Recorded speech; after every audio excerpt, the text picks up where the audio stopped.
most important things of systems and processes is to have someone around you who understands what you're doing and why you're doing it and how you're doing it.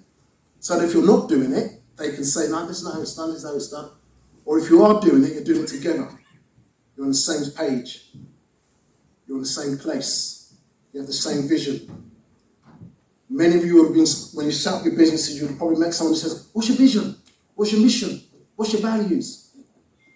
Most of us have just kept them in our heads. If you look at the big players, or the bigger players, or the businesses that you aspire to be, they have them written down.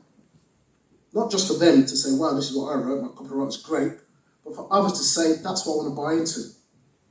That's why I want to be part of that business. That's the service I want to get. Because those values, that vision, that mission, that purpose is what I'm about. But if you kept that in your head, you're not going to share that. And if you're not going to share that, people might not come to you. If people don't come to you, you may not grow.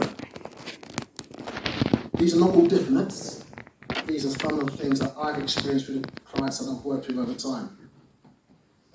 So, this is what this gentleman says.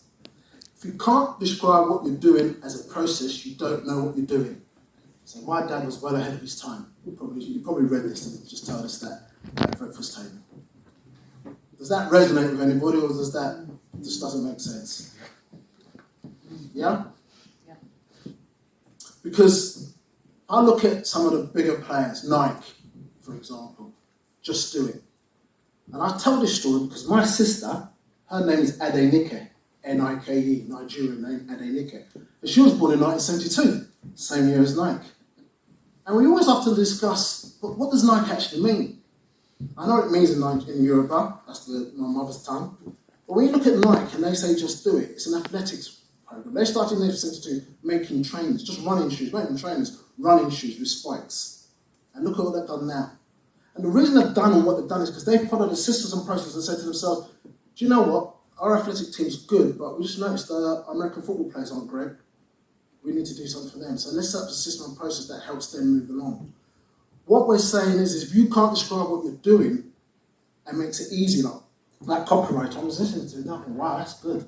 They're going to be really impressed with all that. But actually, is it what you do? Is it what you actually do on a day-to-day basis? If you listen to what Joanne's presentation talked about earlier about KPIs and having your own systems and processes, that's the bit that Denny is talking about. That's the bit he wants you to describe to your potential customers and clients, and equally to the partners and the teams that you work with.